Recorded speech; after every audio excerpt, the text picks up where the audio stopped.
Welcome to episode 9 of the Imperial Tides Podcast. I'm your host, Holden, and I'm here today with Simone, my co-host. How are you doing, Simone? Good. Doing good. It's good. It's good. We just got finished watching the let's see what the year was. It's the 1968 movie adaptation of A Midsummer Night's Dream, and well, let's get into it. What would you rate this film out of 10, and why, Simone?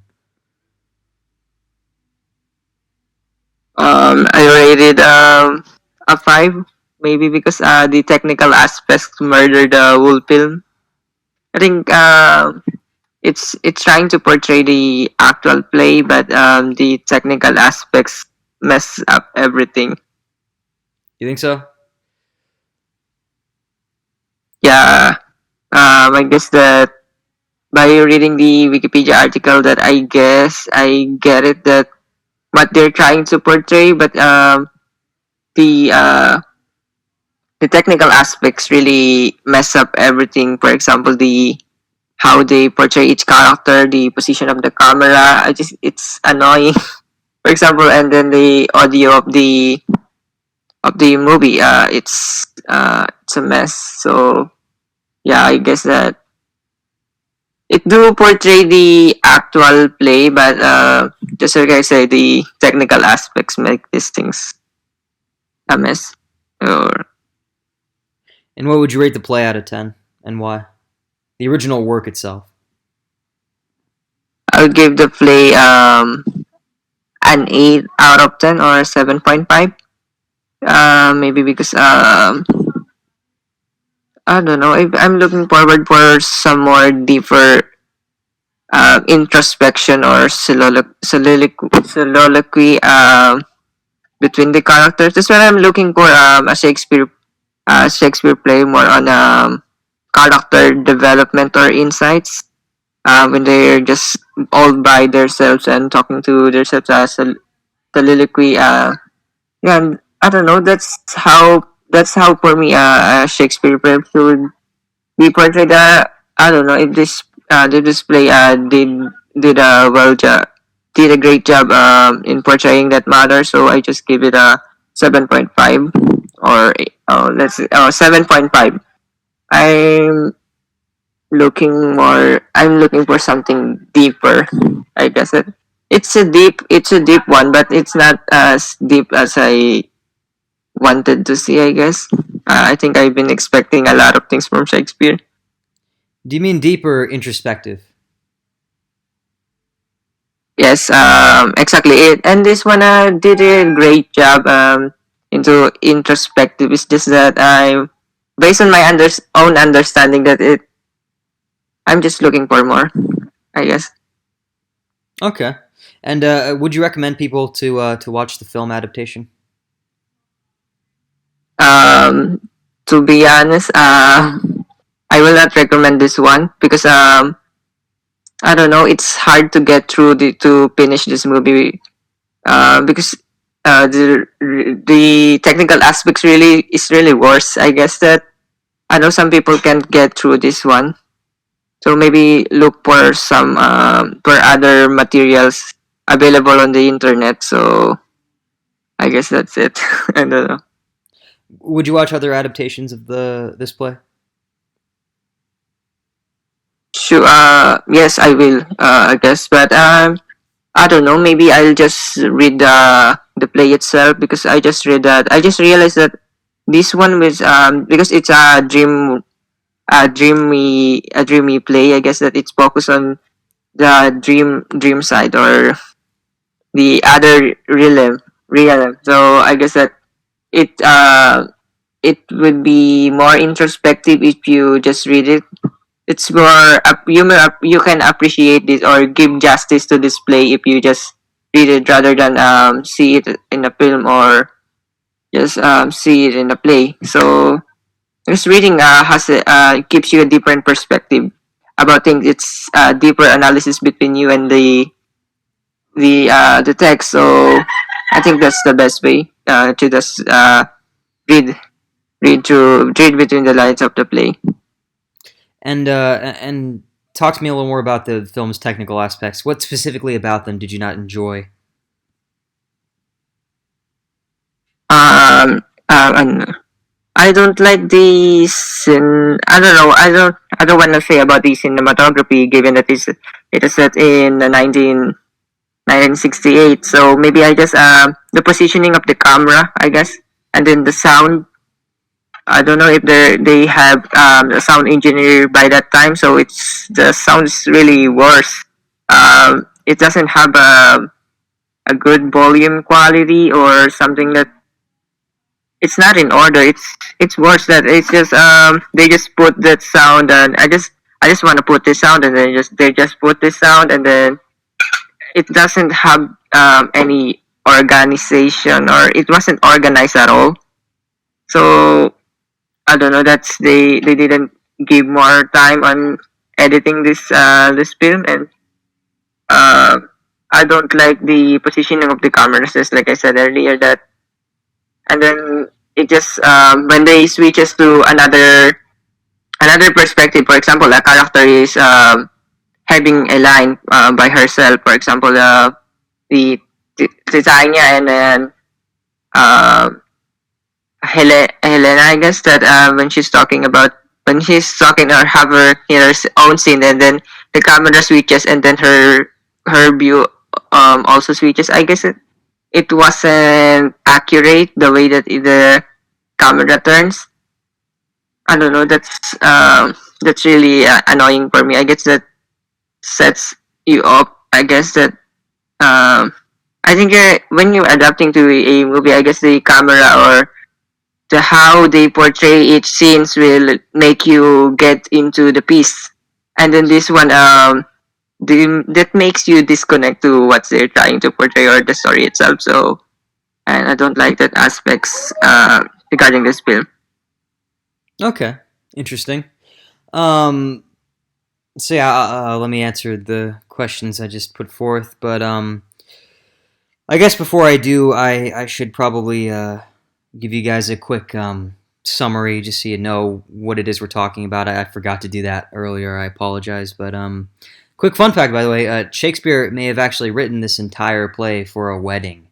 That might have been the reason why he did it. He might have been one of the possible reasons as to why he wrote Midsummer Night's Dream was because he might have been commissioned to do so, or to just did it to prepare for the wedding of one Elizabeth Carey, Lady Berkeley, who was a patron of the arts back in Shakespeare's day. But anyway, here's a basic plot overview for those of you who may not be too overly familiar with this story or just need a refresher or just want it, because it's good to have a background before we get into the nitty-gritty and everything. So basically there are these characters, Theseus and Hippolyta, who are, they derived from, Greco-Roman mythology.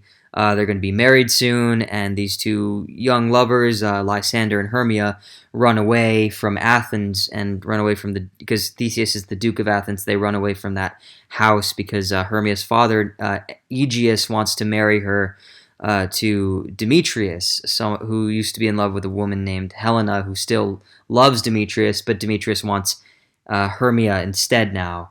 But Lysander is Hermia's true love. It's a little complicated. It's almost teaming on soap opera at this point. But anyway, this leads Lysander and Hermia to run away. They run off to the woods together to start to make a new start in life. And then Helena and Demetrius join them because Demetrius wants to chase after Hermia because he still wants to marry her. Meanwhile, there's this fairy queen and king named Oberon and Titania, and they're fighting because Titania doesn't want to give Oberon an Indian changeling she has because the changeling's mother worshipped her or something like that. So Oberon orders Puck, who's this troublemaker, this mischievous troublemaker, to help him get revenge on Titania for not letting him have the child to use as a knight or a henchman.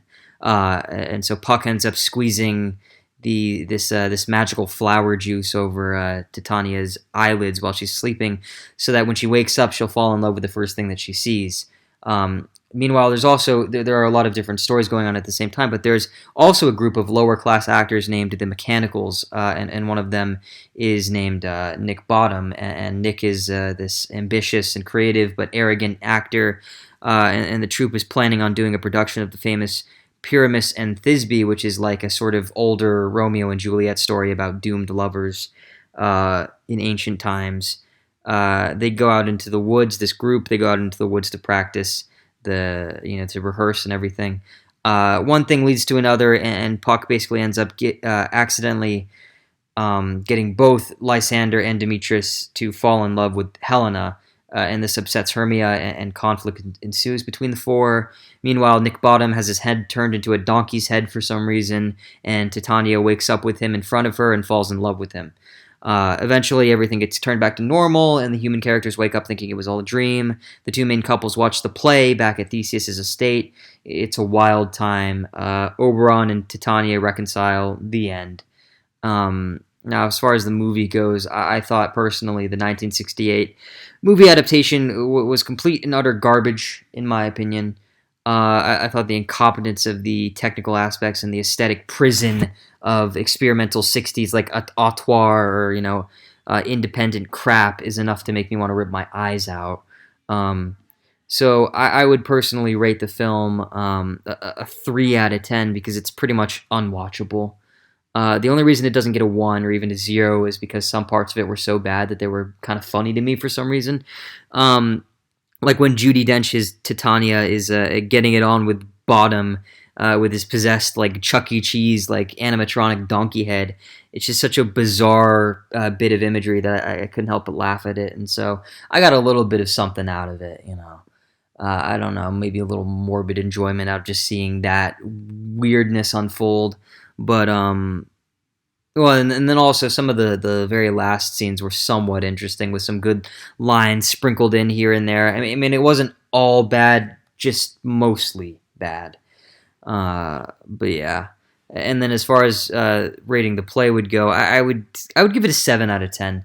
And that might be a bit of a controversial answer, but it honestly seems overrated to me a little bit. The questions and insights that arise from critical commentary / like analysis on it are interesting enough in and of themselves, right? But the subject matter just of like the play, it just doesn't interest me. It just doesn't appeal to me at all for some reason. Shakespeare, I think, has much better, more engaging plays. This one's just a little too erudite for my liking. And I hate things that are about fairies and about, this kind of mythology. I don't like whimsical, bullshit. I'm not into it at all. It just does not appeal to me. It's not an aesthetic I want to have anything to do with, really. It turns me off completely. Even if it's well written, even if it's deep, even if you get something good out of it, it's excruciating for me. I don't know why. It just kind of is. Hamlet beats this play out by a country mile, without a doubt. And as far as his comedies go, I definitely enjoyed As You Like It and The Merchant of Venice way more than I think I'll ever enjoy this one. So there you have that. Would I recommend people to watch the film? Only if you want to commit suicide immediately after. Then sure, go for it. But aside from that, I wouldn't say. No, I definitely if you watch this as your first Shakespeare or whatever, you're gonna never watch another Shakespeare again. I'll say that much. It's utter fucking garbage. Would I watch other adaptations of the play? Maybe one, but really it's just not my thing. I'm just not a huge fan of this high comedy stuff. It's too ridiculous for me. It borders on farce, and I hate farce as a genre in general.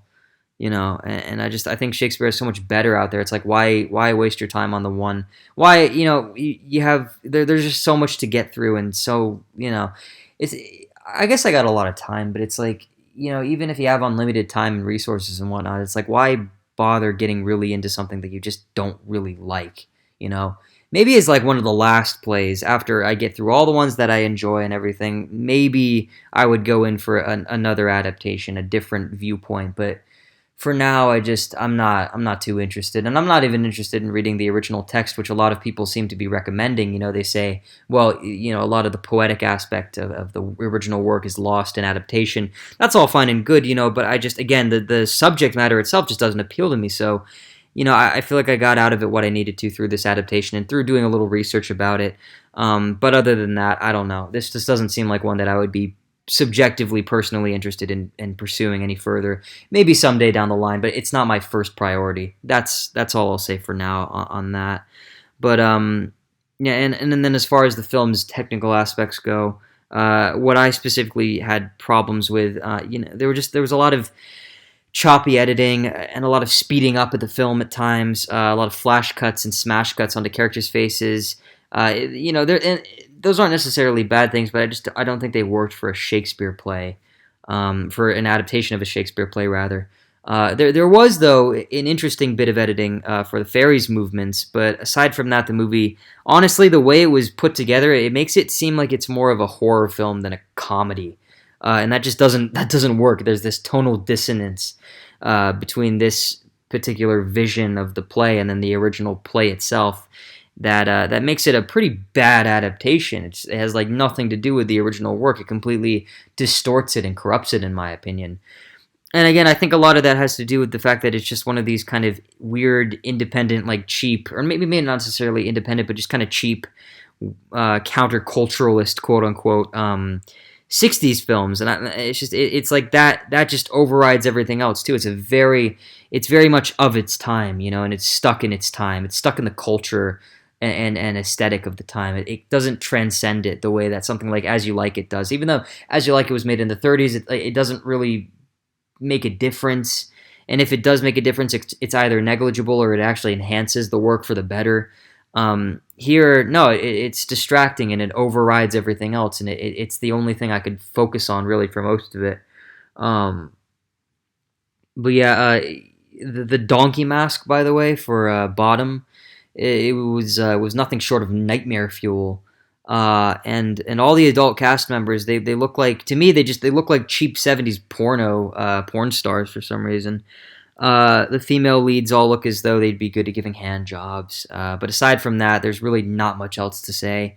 None of them have that typical Shakespeare look to them that they did in The Merchant of Venice 2007. I thought that was like a great choice. That's what I imagined Shakespeare to look like, because of all the probably because of all the 1700s, 1800s, 1900s paintings of Shakespearean works and everything. It's just they capture that look though, and here no, they don't. They look like 70s porn star, porn actors or whatever. It just doesn't work at all. I would say that the experiencing of and again the casting does make the movie hard to believe, but that's definitely not the worst of its problems. It's got a lot else going on.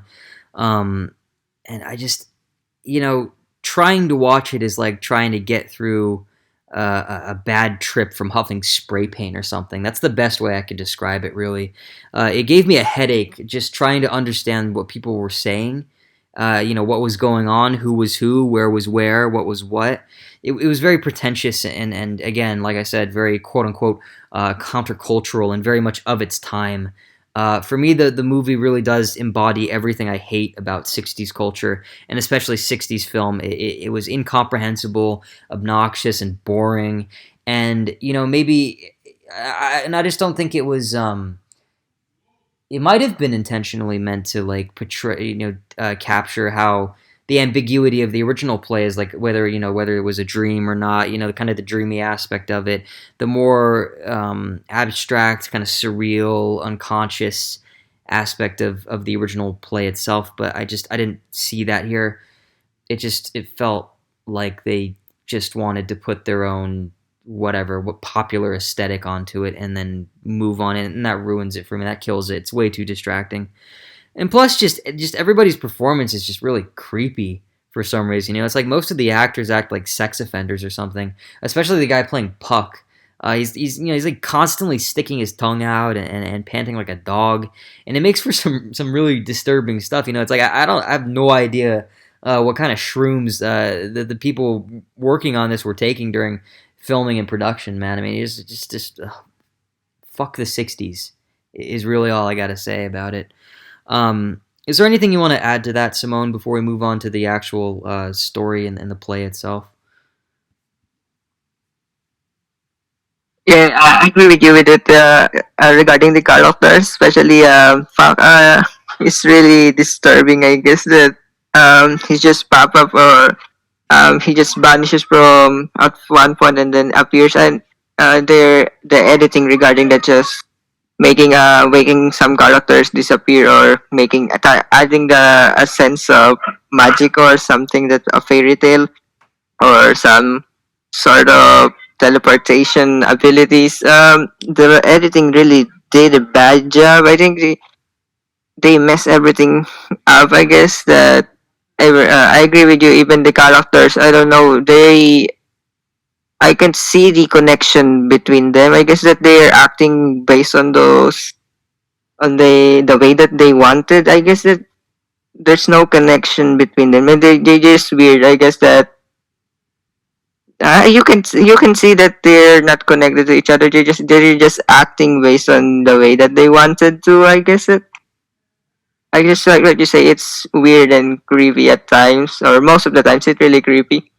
Uh, it sounds like a horror. I guess that the portrayal of the characters, I don't understand it. I don't get their point why they're acting that way, and then the camera, it's it's a pain in the ass. I guess that I don't know that uh, the the way the actors act, and then the transition of the camera, and then everything. It's just weird. I guess that yeah, that's what you say. It sounds like more on a horror movie. I guess. Uh, I don't know. It's really a mess. I guess. Yeah, I mean, it's just so all the different elements of the film are just so dissonant, and they don't work well together at all. And it doesn't. More importantly, it doesn't capture the spirit of the original play itself. You know, like everything's just off. It's its own thing at that point, but it's not its own thing though. It's a corrupted slant on what could be a really good work, you know, and it's disappointing. It left a bad taste in my mouth for me, you know, and now I can't really. I'm gonna have a hard time disassociating the actual play from this really piss poor adaptation of it. So you know, it's a shame, but it's just it's really bad. It's really incompetent, and I mean, honestly, I should probably give it negative points for that because it's ruined my conception of the original work itself. But you know, I won't just because I think that would overcomplicate the rating system we have. What did I say? A 3.5 or a 3? No, just a 3 out of 10 would suffice. I think that gets the point across. But anyway, it's a mess and it's not good. But at the same time, I think the play's kind of iffy for me. But that's just me. Um, so to get into the actual the play itself and some of the insights and stuff, this seems like one of the plays that have been really all of Shakespeare has been subject to a lot of extensive critical commentary over the years. But this one especially seems to be one that holds a lot of people's interest for some reason. And so I wanted to get into some of the things that came out of that, the like decades upon decades. Well, no, literally centuries from the 17th century to the 20th to now the 21st. You know, hundreds and hundreds of years of analysis. Some interesting things come up. So, Simone, what I want to know is, do you think the whole entire play is just a dream? And if so, why or why not? And before you answer this, note that there are inconsistencies with regard to the time period in which the play is supposed to be set. I think they say at one point that it's supposed to be 4 days long, but then it turns out that it's 2 days long. And then there's also, of course, the fact that Puck at the very end implies that it's a dream to the audience. So with all that in mind, what do you think? Do you think it's a dream or not? Give me some of your thoughts. Tell me what you think. Um, I don't think that. I don't think it's a dream. I guess it's a it's somehow a fictional word that Shakespeare made. I guess that it sounds based on the movie adaptation. For the movie adaptation, it seems like a nightmare for me. So not a dream. So I don't think that I can get it out of my mind during these days. I guess that it might ruin something about about the thing how I see this place. So I don't know that. I think that I don't know if a dream it can be classified as some fictional word that Shakespeare made. I guess that uh, it doesn't look like a dream for me. I guess that it seems it's a fictional word that he created. I don't know what's the definition of things like this, but I don't think that it's a dream because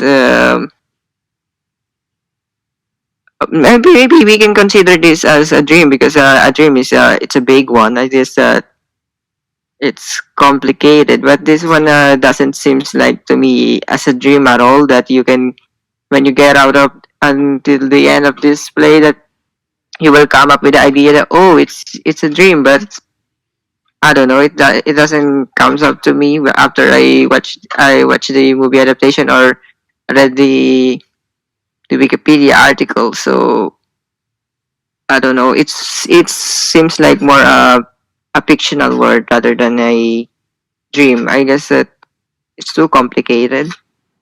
I guess to be a dream. Oh, dream is complicated, but this one is that it's of I guess that the complexity of this one it's different from a dream. I guess. Yeah, right. It's a different kind of complicated for sure.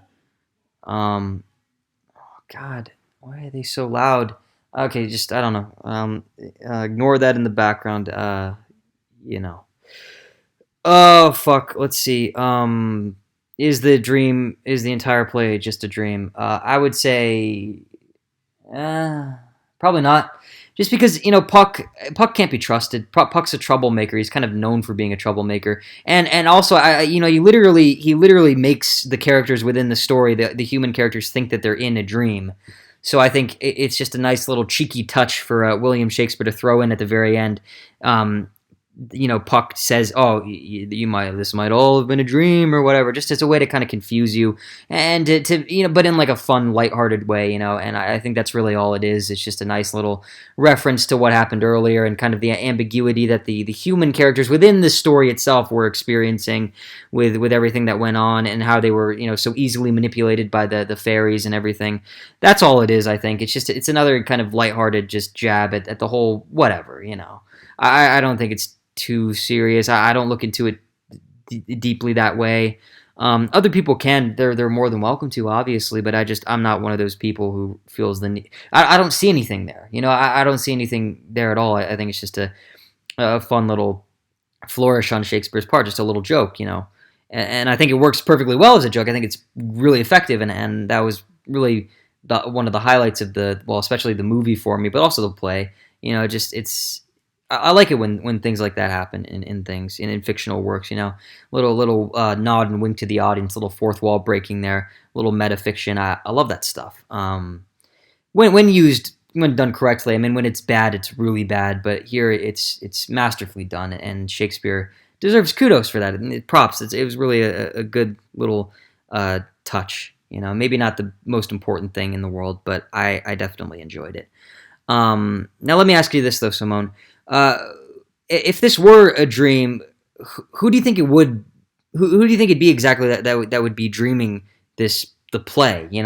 Who would be the one dreaming the play if it were a dream? Is it the viewer himself, or is it one of the characters? Is it somebody else? Is it Shakespeare? Talk me through what you might think about that.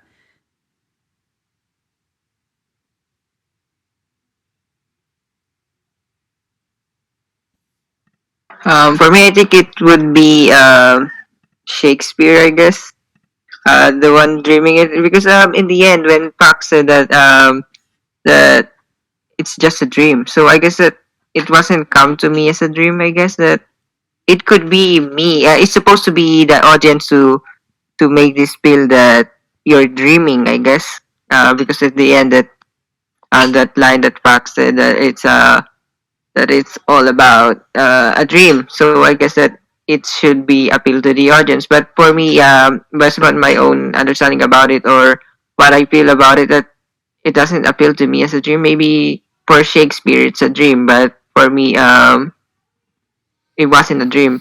Maybe if there's somebody else dreaming about it, maybe one of the characters or related, maybe. But for me, I guess it's Shakespeare at all. It's Shakespeare the one dreaming this exact play. It's, I don't know. For me, it's supposed to be the audience, but it didn't give me the sense that I'm dreaming at all.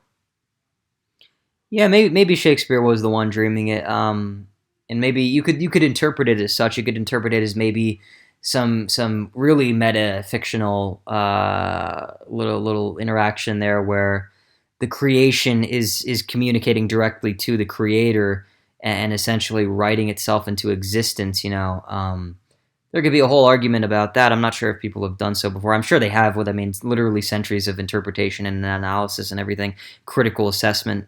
But that would be an interesting little thing. Like imagine your own creation creating itself from you, using you to create itself. It's an interesting dynamic there. Could be an interesting little comment on the creative process. But at this point, this is all just speculation. So there's really not much that can be said. Um, I personally don't think it's a dream, so I don't really have anything to say about it other than that. But other than that, it might be a little neat if it did turn out to be Shakespeare's dream, and that Puck is talking straight to Shakespeare. He's directly addressing him in that final little scene. But yeah, it's cool to think about. But I mean, but so what about this one? Do you think Hermia was immoral for running away from her father with Lysander? Do you think that was a bad thing that she did that? Um, I don't think so. It's a bad thing given that it's it's against their moral standard by that time. It's wrong to run away with. That's it's just one that certain thing or the certain part of the play. Yeah, just I just wanted to portray that love is something that will make you really it will really affects you as an individual. That it will makes you go crazy and this is that go with the flow. I guess that break the norms or break any barriers that just to go with your love. I guess that's what it wanted to portray. I guess. Yeah, I think the people who argued that Hermia was immoral for running away from her father were from those kind of olden times and all that. It was like late 1800s, early 1900s, I believe, when someone argued that. But is she immoral? I mean, that's a good question. I get it depends on what you define your morals as. It's a matter of moral relativism, I would say, because, like you said, I mean, like within the context of the times themselves. I mean, this is set during, I'm assuming ancient Roman times because we are in Athens. Yeah, definitely. I'm sure defying your father's authority, especially as a woman, would be like some mortal sin, social sin, societal sin. But in terms of like objective morality, if there is such a thing as objective morality, I would have to say no. I think people have done a lot worse. I think if anyone gets hurt, it's just, if anyone loses or is suffers by this, it's her for making a silly mistake or anything, but or something like that. But I don't think she made a mistake, and I don't think Shakespeare's trying to make it that complex. He makes other aspects of the play complex. This is not one of them. I think we're just, as the viewer, we're just supposed to take it as objective truth that she and Lysander are a good fit for each other, that they do care about each other, and it's just there to drive the narrative forward. So, yeah, I don't know. I don't think she's immoral at all. But now let me ask you this. Why do you think it is that the fairies act the way they do? Why do they lack ethics and morals?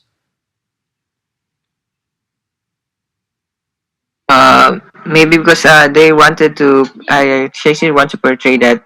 they're not human at all. They don't belong in a realm that we live in. That they have a different set of values or things the way they act, or they have the different animal instincts, or I guess it wasn't animal. I guess they're from a different kind, so they act from a different way. So I guess that's whether I get it. So I guess that they're from a different world. So maybe the way they act depends on the world that they live in. So I don't know. That's how I see it. That they're different from us. So they're different. They have their own understanding about things. So I don't know. That's just how I see it.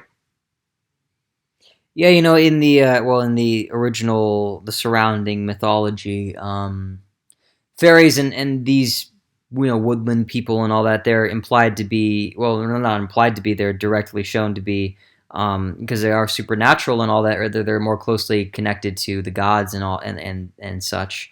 They are higher up on the mythological food chain slash hierarchy than human beings, regular everyday humans, mere mortals and all that.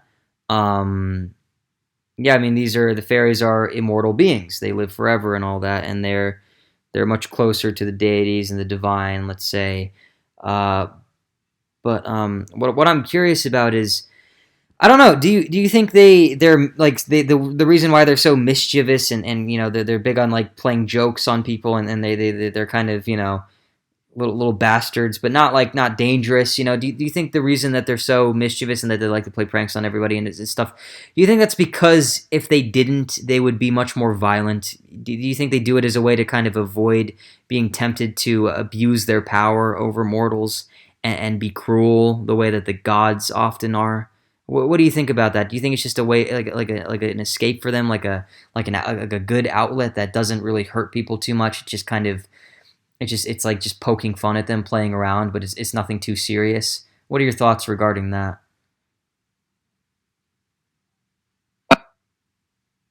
That's you exactly hit the point that they have a different power. They're more in the hierarchy for the human being. So I think it's the only way to portray them somehow good, because they're capable of doing evil things. They did something evil, but it's not so evil at all. So I guess they're just to make them to portray them just a bit better. It's the only way that we can portray them as good. So I guess that it balances their character. I guess to portray them this way.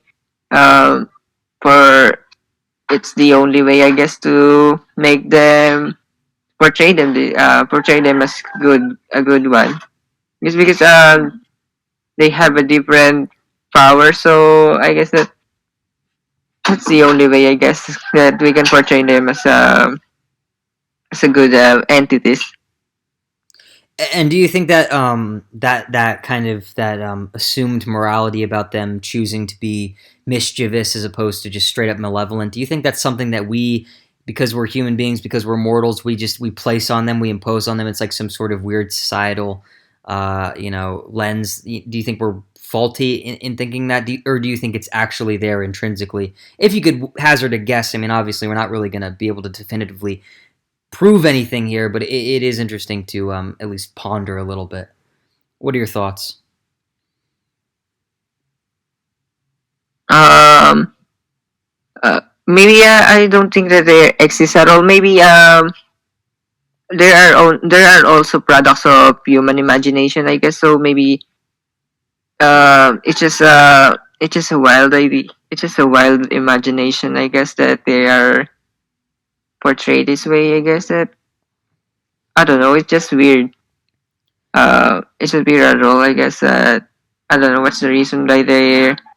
There's a reason why they are portrayed this way, or why they are created are all by the human being. So I don't know. They have something, I guess, that we can dive into deeper their characters, but I don't know. It's just something that it doesn't interest me that much. I mean, there's a lot more something, or there are much more things that we can dive into regarding the human imagination, but this one is may more to into fantasy, I guess.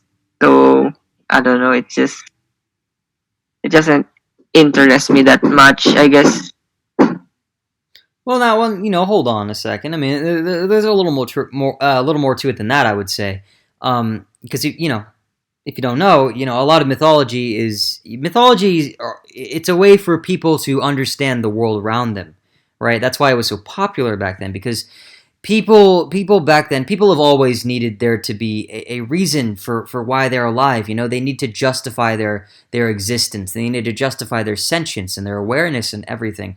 They need to know why they came into this world, why they were born of the universe, and why they're even here. And I think that mythology seeks to answer that. And that's why it's so popular, and that's why religion's a thing, and that's why all these belief systems are in place. It's because it gives people comfort.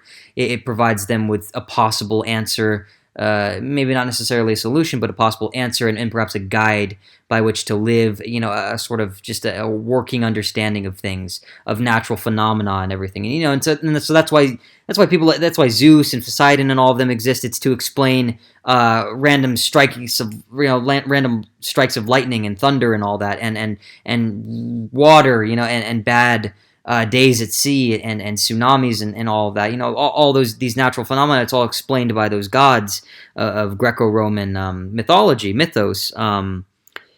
And so I think in this particular case, I think that the fairies themselves and Puck, I think, to me, they represent the nuance and unpredictability and kind of the chaotic aspect of love and romantic relationships and amorous relationships and sexual attraction and erotic longing and desire. And that seems to be a core theme of this particular work, is that all the characters are driven by somewhat uncontrollable erotic longing for one another. That goes beyond societal restriction and social acceptableness and whatnot.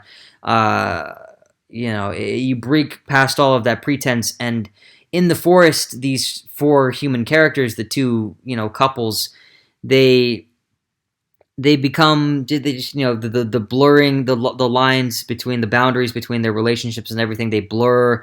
They kind of become this one mushy mess of just attraction, and it's funny and everything. It makes for good comedy, but it also, I think, it has a double use of illustrating the point that love is ultimately, at the end of the day, sexual attraction is ultimately a primitive, chaotic thing. It's a chaotic component of our personalities, of our biological makeup. Who we are, what we are as a species. And that we can, in the right circumstances, we can give into it very easily, and it will control us. We won't have any control over it. It will propel us. It'll take the pilot's seat. Let's just say.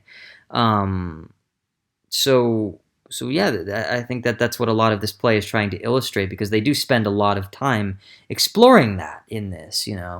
What happens when you take away pretense and society and civilization and the conditioning that comes with all of that, and just put people back in that natural state of being, kind of similar to As You Like It. We get this more savage depiction of mankind. What do you think about any of that? Got anything to comment there? I think I'm focusing more on how the movie adaptation mess up things. So I guess that I neglect this fact that that these entities has something more about them. That it wasn't just about the mess up film. So I just need to remove my perspective, remove my attention on the movie, and I need to focus more on about the play itself, I guess. So I guess I agree with you. I guess that I just forgot. I just didn't accept that this thing as part of the mythologies. I guess that I dive into deeper more on the how the film portrayed this one, how absurd they portrayed this. And I agree with you that they have something to do about the people because um the humanity resort to these imaginations or this world of fantasy just to give them the reason to understand things. I guess that just like what you say earlier that they're way back then in the old times. I guess that they don't have the knowledge about things, so to just accept things, they made up these stories to not just exactly just to believe in, but there's also something about it that a lesson that they can get from it. It wasn't just an absurd idea. I guess that there's something into it. It's not just a mythological stories that are tend to pass down into society, and it's just that it wasn't just that. It's just there's something more about it. I guess that's how wonder how fantastic how complex the human imagination can be. Right. Yeah. Exactly. Exactly. It's a testament to the strength of the human imagination and the imagination of the cultural consciousness. Let's just say. Um, but yeah, for sure, definitely. But now, so why do you think, going off that? Why do you think the fairyland, the forest? Why do you think it's so chaotic? What exactly is it that makes it chaotic?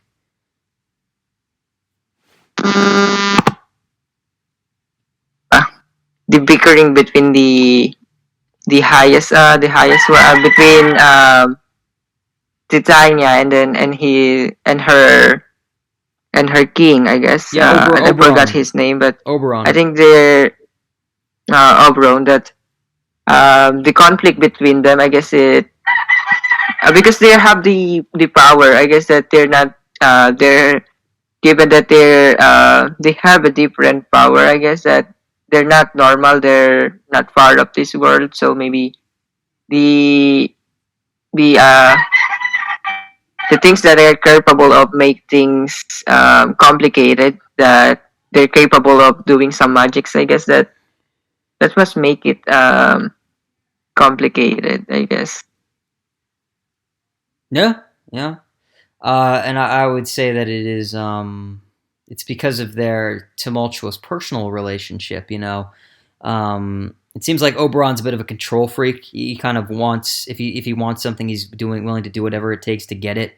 And so, I mean, his whole storyline is just about him trying to, screw over his wife for defying him or whatever. And that was, it's kind of fucked up, but that's what he does, and that's just how it is, and that's what happens, and um, for better or worse, probably for worse. I mean, the fairyland's very chaotic because everything is determined by just the king and the queen, and how they're feeling, but especially the king, how he feels. If he's mad about something, everything kind of gets all over the place, and it's just there's just these energies, and it's just and I think that again that harkens back to the whole mythological understanding of the world at that time, in the Greco-Roman, classical antiquity, whatever, however you like to term it. Back in those days, before science and before, the powers of empirical observation and all that, all those methods were put into place. And they might have been put into place in other parts of the world, but not here in good old, Greece and Rome. Um, at least not on a popular enough scale to be the main thing. It was still these gods and this mythology, this way of understanding the reality and everything in the universe. I think, yeah, I think their tumultuousness and I think their chaoticness just represents the chaoticness of the universe, the perceived chaoticness of the universe. It answers a lot of questions about why is it that I could fall in love with one woman and then fall in love with another one the next week or something, and then just completely forget about the one woman for the second one. Why is that the case? Well, because there are a bunch of fairies in a forest somewhere making this all happen, basically playing Cupid and just kind of dictating all of it. To a certain extent. I mean, maybe that's not perfectly how it was because I think Cupid might have been the one that would have done that, and then and maybe Aphrodite and whatnot. But still, the point being that these are supposed to be the powers that be. these are the powers, these are the higher powers, these are the people behind the operation, so to speak, the universal operation. They're the ones that are pulling all the strings and everything, making it happen. And they're definitely doing that here with the human characters here. So as far as Shakespeare, goes, that's the purpose they serve, and that's how I would connect it to mythology and everything, and the ancient understanding of reality and whatnot. It's chaotic because the universe is chaotic, and because the people who wanted to try to understand it back in the day had to explain it somehow, and this was their explanation for that, and so thus it is just as chaotic as the universe is. But yeah. So now, what about this, Simone? Would you consider the mechanicals? So those were the lower class actors, the acting troupe. Would you consider them to be good actors or bad actors?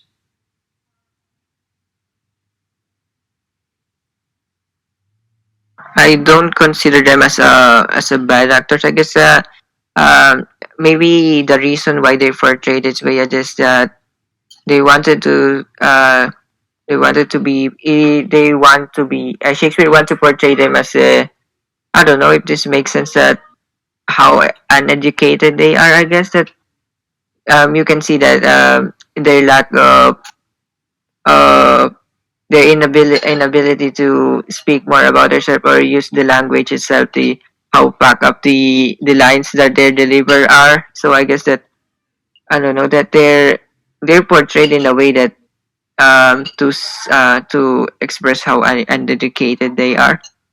So I guess that um it's a bit unfair on their side, but it's the reality by those times, I guess.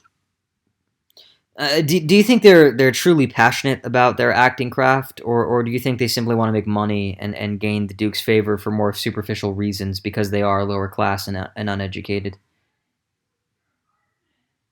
Yeah, I think that's the only way that they can make money. I guess that they didn't even make effort or doing anything at all. I just they just act that way because they can get money from it, and they can. I think the way they act that way because they think that that's how that's how the Duke wanted them to act, to make the things ludicrous or hilarious. I guess that they were portrayed that way. That it's only for the sake of money that they wanted to do that play at all. They didn't even make an effort on getting up clothes, or I guess that fixing the lines that they want to deliver. Do you think their performance of Pyramus and Thisbe was a failure or a success? Um, it's obvious that it's a failure for me. I guess that I don't know. They didn't even make it. It seems like they're practicing on stage. They didn't even know what to do. I guess that what they are doing. They're not sure about what they're doing. They just did what they wanted to do. They didn't give much thing or any portrayal about the character to get into them, to portray the character or give the character their own perspective. I guess that, I don't know, they make things a bit mm, just for the sake of the money. I guess they portray it for that. They didn't even get into the story itself. Right, because it was supposed to be a tragedy, the play, but the mechanicals actually perform so badly that the audience thinks it's a comedy by the end. The Duke just kind of laughs it off, and so everybody else does as well, and they don't really think too hard about it, um, which could stand as a testament to how substantive it was in the end, ultimately. But you don't think that even Bottom was a passionate. You don't think he had a genuine passion for acting, because it seemed like, as kind of buffoonish and ridiculous as he was, he at least he cared. I think, and I think the others did care too, but I think they were just kind of not educated enough, a little too incompetent. They couldn't afford to get like proper costumes and equipment and everything, and because Bottom was gone the entire time, because he was missing, because he was with Titania as with the donkey's head. That's why they couldn't rehearse all of the play as perfectly as they could have. It wasn't as polished as it could have been because he was gone that time. So I mean, with all that taken into consideration, you still do think that they were just trying to make money and just trying to kind of get, for superficial reasons. That's the only reason why they were acting, and not because they had a genuine love for it or a passion. I guess it's really reflect the lack of education. I guess that if there's only Bottom is passionate about these things, but the problem is that he's not educated about these things. So I guess that even I think if there's only one educated around the in the troop, I guess that things will be portrayed in a better way. I guess I can see that they're trying, but their lack of education, I guess, messed the whole thing. I guess. Do you think the fact that he was able to appreciate art, or I mean acting and stuff, and be passionate about it without education, do you think that makes it more meaningful for him to have done? Do you think it makes his passion more real than, say, maybe there's just some court guy or something who just wants to act to impress some woman or something, and he's coming into it for the wrong reason, for bad faith reasons? Do you think it makes it more meaningful that Bottom likes it despite his lack of education and despite his lower class position, that he has this fondness for theater and acting and performance? Yeah, I agree with you. I guess that's what make him different from the troop. That's what make his character stands out in the troop. I guess that in the story, I guess that he's passionate about what he's doing. I guess that he's trying to do his best. He's doing his best regarding this thing, even though he's uneducated. I guess that yeah, that's it. That he's doing his best. I guess that it's just the problem is just his lack of education. So maybe it's not a problem at all because it made us feel that he gives his own touch regarding this matter. That's what makes him different. Right, he's unique in that sense, but ultimately Shakespeare seems to portray him as more of an ass than, because he literally gives him an ass's head and all that, ass face. He's more that, apparent to Shakespeare, I guess. At the end of the day, he's more that than he is the passionate actor. I mean, he's both, but he's definitely got that kind of over dramatic kind of, whatever kind of flair to him, egocentric kind of flair to him. That supersedes it because, of course, he gets the face and everything, and his acting and passion and everything. It's there, but it's not nearly as emphasized as the donkey and everything. Or maybe it is, because it ends with the play and it ends with his performance on it, and I think there is some subtle implication in there that he learned from his experiences. He was able to perform differently because he had learned from his experiences with Titania, even though he didn't technically remember them as real. He remembered them as a dream, but I think that did affect the way he performed in the play. Did you pick up on that at all, or am I maybe looking too far into that particular aspect of the work overall? Yeah, and I guess that it's just there's into more into his character, but I guess that he's just portrayed in a way that to make him an ass. I guess that we can see different character development through him, or he's capable of doing other things, but he's just portrayed in that way. So I guess that's why Shakespeare wanted to portray him. He wanted to make him an ass, to make this the sense of comedy, I guess, to make it more ludicrous, to make him look like an ass, a really ass. So I don't know. That's a bit bad for him, I guess. Yeah, right, exactly. Um, so do you think just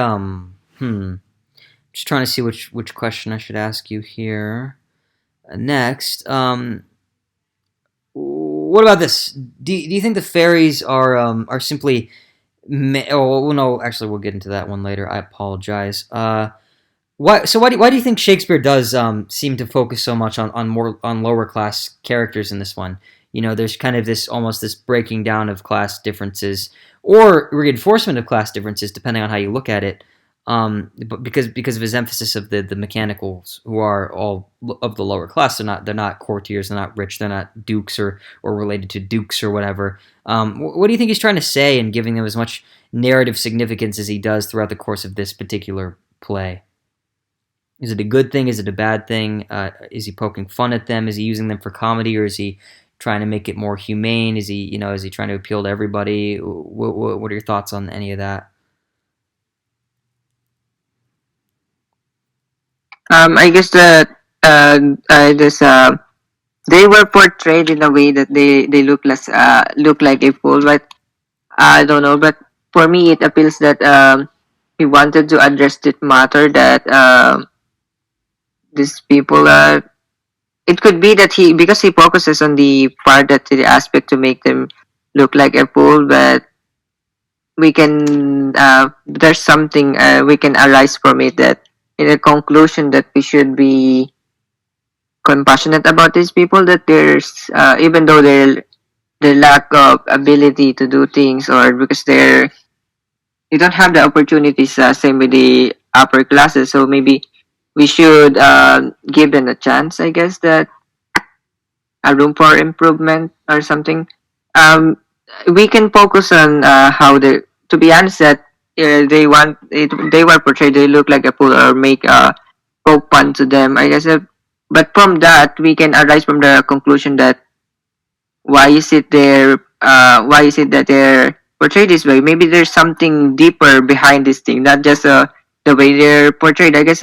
Shakespeare he's not shallow at all, so maybe there's something about this thing that they're portrayed as a fool, maybe because the society see him as a fool, but it could be that he wanted us to look into deeper in these things that the society view them as fools. So maybe we should be compassionate about them, that we should consider them as humane, I guess. So maybe he's using that typical conception of the time of his time, that the lower class are foolish. He's using that as a way to kind of criticize and comment on that very stereotype, that very caricature that may have been popular in the fictional, popular in the popular fiction of the time, his contemporary, whatever, the genres and the forms and other plays and whatnot and comedies. Maybe they would poke fun at the lower class, at the poorer folk, the common people's expense, maybe. I could see that for sure. Yeah, definitely. And that's interesting that you said that, criticism, using the characters against themselves, I guess, to criticize that very notion of the gap, the distance between social classes. Because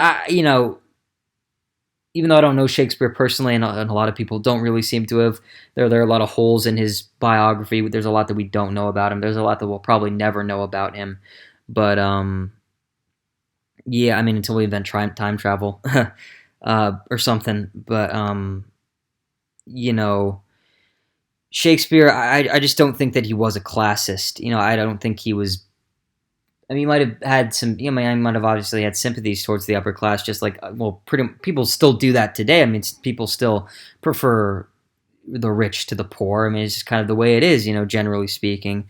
You wouldn't want to watch a reality TV show about homeless people versus a reality TV show about millionaires, for example. It's just not done as much.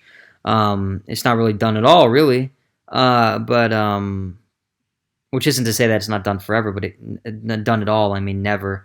It's never done, but still, you get what I'm trying to say. But that's just a dominance thing, really, is what it comes down to. It's just we are attracted to people who have something up against us or against most people or whatever. It's like you want the winners, quote unquote winners, and of course, if you was, we're at a point now in our history to where it's not necessarily all that anymore. But for a lot of people, it still is. I mean, because a lot of people just don't really think before they get into things or whatever. They don't really challenge themselves in any particular way. So they kind of just go with their most natural, I guess you could say, primitive base instincts.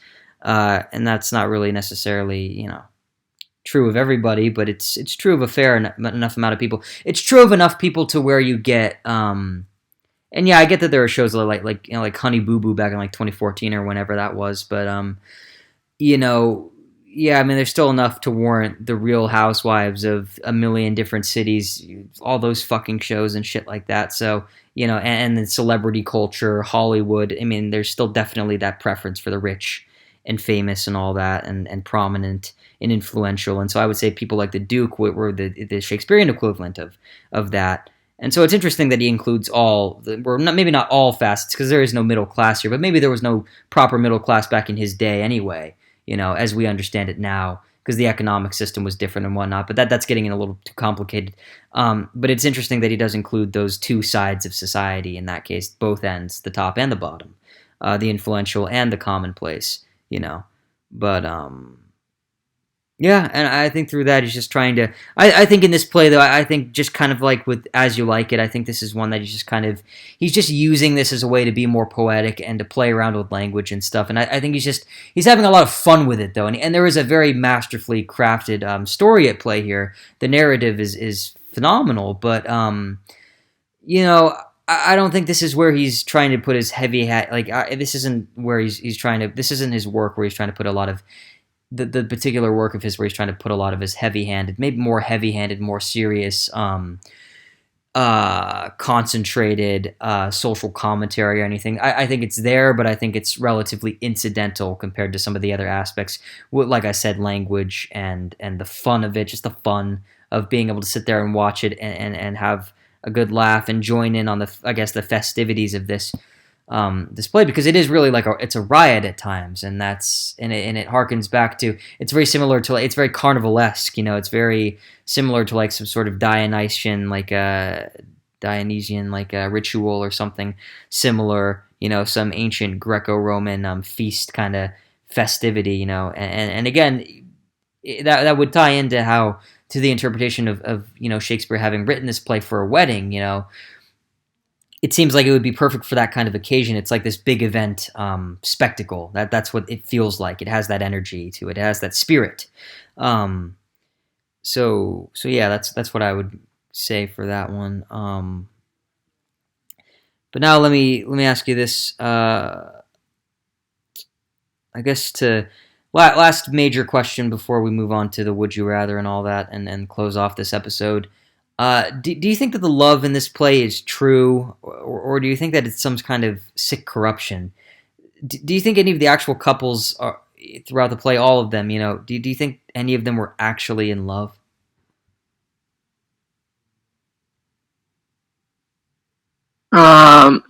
Maybe it pokes fun about love. What is this love is all about? I guess that I don't know. We don't know how this love works. So I guess that we can say that it's not a true love because it's just an epic of the potion. But in other ways, we can say that it's true love because it just portray how really love works. I guess that we didn't understand how really these things work. We don't, for example, a reason why you love somebody or something.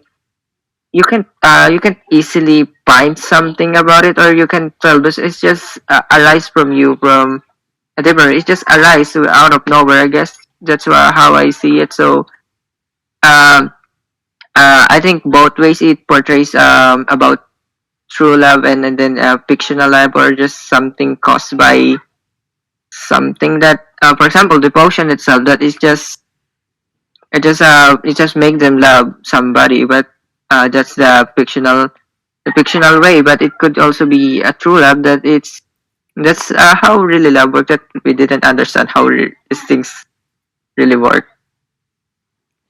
Love is such an organic and natural part of us, such a natural and organic and primitive phenomenon, let's just say, that it can transcend, it can supersede, it can dominate any social conditioning or civility that we might have had from being part of our modern era. No matter how far we get from the way we used to be as I guess Neanderthals and cavemen and whatnot, love will always elude us because it defies rational thought. You can't really talk yourself out of it. You can, but it's not easy, and a lot of people mess that up because it is just such a natural urge. It's just this thing. It has this pull on us that we can't really dominate in any particular way. We can't really fight back against it enough to fully stave off its effects. We can reject it. We can resist it only so much. I mean, it's very difficult if it's even possible at all to completely deny it, to completely shut it out altogether. Even through long-term conditioning and training and everything, it's like even, and that's why there are all those jokes about trying to be like, pure and whatnot, and not give in to temptation and all that. Because it's a very real thing, and it's a very human thing, and it's always going to be a human thing because, again, at the end of the day, we are animals, and we got to constantly remind ourselves of that. It's humbling, it's centering. It reminds us of our place in the overall universe, and how lucky it is that we have this ability to be sentient and to civilize and to elevate ourselves above the state of common animals and whatnot, and just everything else. We're not worms, we're not birds, we're not gorillas, we're human beings, we're humans, and we need to be proud of that. We need to use that. We need to take advantage of it as best we possibly can because it is a gift, and life itself is a gift, and we got to be thankful for it every single day. And we have to really understand what the hell that actually means. Otherwise, it's not going to take. That's this full appreciation of it that civilization and whatnot gives you. And that we need to do right by. We need to honor that human. We need to honor our sentience. We need to honor our awareness. But yeah, I think that I do think that the love in this play is true. I think it is genuine, and I think the whole play is some sort of metaphor, in a sense, for unconscious, unintended erotic desire. Sexual longing. The two men didn't want to end up falling in love with Helena, for example, but they do anyway. And maybe that's due to sexual tension. Maybe it's because of the dropping of social pretenses. Because no one's forced to marry anybody else when they're out in the woods. Not in the same way that you would if you were in the court, and it's this arranged thing to keep the blood pure and to make, for appearance's sake, really, and so on and so forth. All those things. And again, this all kind of ties back into As You Like It, the difference between court life and country and all that. But yeah, I do think that I think the play is a metaphor for it's not completely a metaphor, but certain aspects of it are metaphorically representative of unconscious, unintended, erotic desire. But yeah, that's just my take on that. So yeah, that brings us to pretty much the end of the episode. But I wanted to give you a chance now, Simone, to if you have any discussion questions you want to contribute, if there's anything you want to comment on or anything you want to add on your own, I'm going to give you this time now to do all of that. So feel free to say anything you like. Yeah, thanks. Let me check some of my notes. I guess that it gives us something like a dream, but I guess that it wasn't a dream at all. So I guess that it's one thing that I just read about it is just I guess I agree with you that it's a true love. For example, that we cannot love without hate. I guess, for example, the character of Demetrius. First he hate Helena before he likes her. Because I think that's how really true love is. How it goes that we didn't really understand how things really work. So I guess that yeah, that's how it is. And I agree with the how the mythological characters are portrayed. The prairies, I guess that they're not just to be the characters. If there's something more about them, I guess that it's like they say they really symbolizes the erotic desires for of the human being. So that's how I see it. That's what I realized it from what you said, that it's really how these things work. So what should I say about this work? I guess it's just a different way of portrayal about the.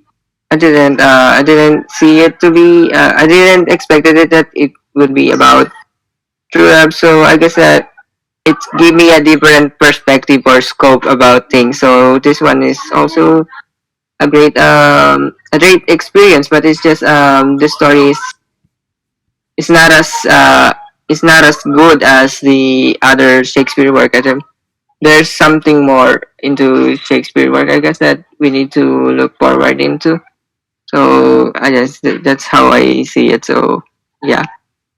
Yeah, yeah. Why do you think the story isn't as good? Because I can't really I don't know. I think it's like the subject matter just doesn't appeal to me as much. Do you think it's because it's older? You know, it harkens back to Greco-Roman mythology. Do you think maybe it's just that distance between the way things were then and the way things are now? Um, I don't know. Like, what is it exactly about the subject matter that makes the story not as interesting as some of the other ones for you? Because I definitely I'm confused about it, and I kind of want to understand why it is that that's the way that it's turned out. You know, because I want to like this play, but I don't as much as I potentially could, and not nearly as much as I do other Shakespeare plays, even though it touches upon a lot of the same themes and subject matter and everything. It's just this one, for whatever reason, something about it it's different enough to the point where I don't like it as much, and I want to try to understand why. So, what are your thoughts?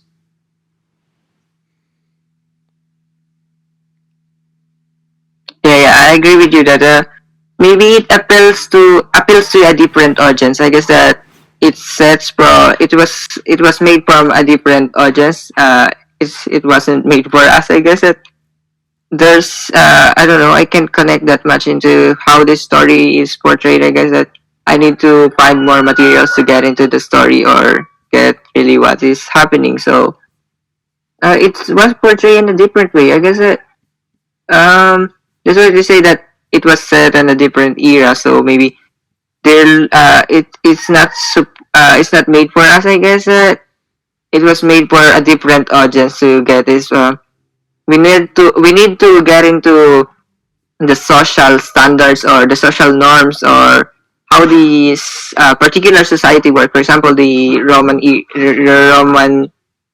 society back then, or how the people back then thinks, I guess, or the belief system, the things that envelopes their lives, or how they view things. So I guess that to fully understand it, we need to have the same level of understanding with them.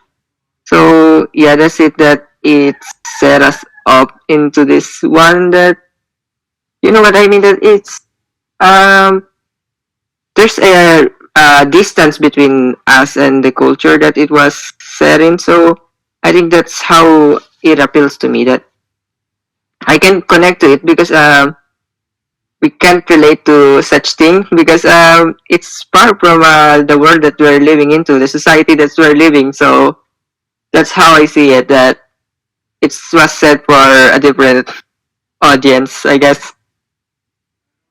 Yeah, yeah, just a different audience, probably a specialized audience. You know, probably the high class and all that. You know, it's just it doesn't have as much universal appeal for some reason. Even though it does touch upon universal themes, I think that the presentation itself, the execution of said themes, the narratives that is wrapped around them, just it's for more erudite viewers, and that's fine. You know, I'm glad that it has scholarly interest. I'm glad that people still discuss it on that level today. But for us, I guess, as more casual viewers, it just doesn't really have that same appeal. You know, and that's a shame because I want to appreciate it more than I do. But yeah, I don't have that crazy high level of education to back any of that. So my understanding of this kind of stuff, which is a shame, but maybe someday, I don't know. Maybe you listen to enough lectures about it, you start to get it new. You approach it with a new set of eyes. I'm not sure, but just this initial impression, this initial run through, I gotta say I'm not like overly impressed. I still stand by what I say. A three out of 10 for the movie, and a 7 out of 10 for the play. Have your ratings changed at all, Simone? From how they were at the start? Yeah, earlier I gave it a 4.5. I guess that, and now I guess the highest uh, the highest rating that I will give the movie itself. It's really leaves. a bad taste in me, or maybe I might it might appear to be in my dreams or affect something probably this day, or I think I give it a 4 because it's yeah, it's really I give it a 4 in the sense that I appreciate this their efforts. It's like, to be honest, I could make a film like that. So just because I give it a 4 for the sake that they at least made an effort to the production, even though it's too crappy and it's really a mess. So that's why I give it a 4. So maybe the story itself, I guess I stick with my initial. I guess I give it a 7 or a 7.5. I guess the first initial. So I guess I don't know. I just realized maybe I give it a 7. Yes, a 7 because yeah, it doesn't appeal to me that much that the way it should be. Because given that it was set in it was made for the different audience, and I'm not that one audience. I guess I can be that audience, but I need to do more research just to get into this one. So maybe that's it. A 7. Okay, yeah, that makes sense. Yeah. So yeah, we did it.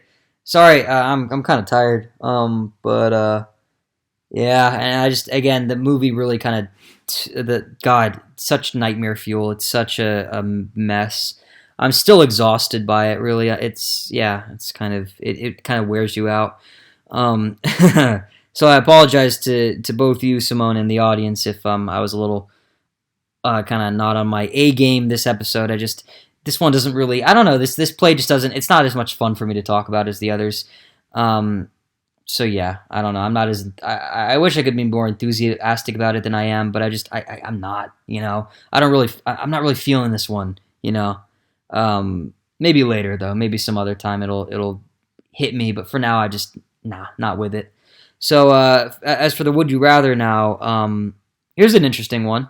Would you rather spend the rest of your life with a sailboat as your home or an RV as your home? What do you think? Which one's better? A sailboat or a bee? RV, like a road vehicle, like a camper, like a van that you drive around and you live in it when you're camping and stuff. I see. Maybe I'll choose the RB, I guess. I don't know. It both give you a sense of solitude. I guess that I don't know. It's not a negative solitude. I guess that it's a positive one that you can enjoy your time. But I guess that um, in the um, in the RB, I guess that there's much resources that I can get into rather than into dwell into the sea dwell into the sea on my sailboat. I guess that the rivers are too complicated for a sailboat, so an RV would be better. That I can explore there's so much thing that we can explore on the land rather than the ocean, because the ocean is much like this just the ocean, just the wilderness of the ocean. So I guess that the RV I can explore more about the different places in the land. There's so much to see, and then travel into some wilderness. I guess that it is much better than the wilderness of the sea. That the lands has more to offer than the sea. So that's why I choose the RV. Yeah, and I would probably go for the RV as well, just because. Yeah, I found another loophole to this one. It's like I'll rent a sailboat. I don't have to live in the sailboat. I'll just rent it and go out if I want to go to the ocean. So that's always still an option. The problem with living in a sailboat is that you're always, you're always in the ocean, right? And that's kind of sucks because it's like, well, you could get seasick constantly. You're constantly throwing up. You're constantly shitting yourself. There's no proper toilet or plumbing on a sailboat. When you need to dump it, you just dump it straight into the ocean. So you're also polluting and messing with the marine, the marine life, the ecosystem there. And plus, there's no dependable food source or anything. reliable food source. You got to fish, and if you don't, if you don't get anything, you're kind of fucked. You're out in the middle of nowhere, and that's it. If the sailboat sinks, if it gets damaged or something and it starts to go down, you have there's no guarantee that you're going to get help or anything. Whereas with an RV, it's like you're just driving around. It's just like living in your car or something, but even better because it has like proper amenities. It has a bed. It has a porta potty and everything. It's not like the best thing in the world, but a lot of people do it, and there's a reason why they do it because they get something out of it, and it can be fun, and maybe doing it forever would get a little annoying, but you get used to it, I think, and you'd learn to appreciate it over time, and it'd be kind of like living in a cabin in the woods, but it being able to move that cabin everywhere you go, and so that'd be pretty cool. If I had an RV as my house, I would go to different national parks every single day. A different one in a different state. I'd go to at least one in all 50 of the states, and then maybe go to Canada, and then maybe take a ferry to some other continent if that's possible, and then tour through Europe, tour through Asia, do all that if I could find a way to get the RV across across the ocean and whatnot. Is there anything you want to add to any of that before we close? I don't know. You already said that again. I guess that's the RV is a much way better than the ocean. There's a lot of things that it has to offer. Yep, RVs are pretty cool, but I probably wouldn't get one. They're a little too expensive. But yeah, that brings us to the end of episode 9 of the Imperial Tides podcast. I hope you guys enjoyed. Thumbs up if you did. Subscribe for more content. We upload new videos every week. And yeah, I hope you guys enjoyed. See you for some more Shakespeare very soon. Take care. Have a good rest of your day. And bye for now.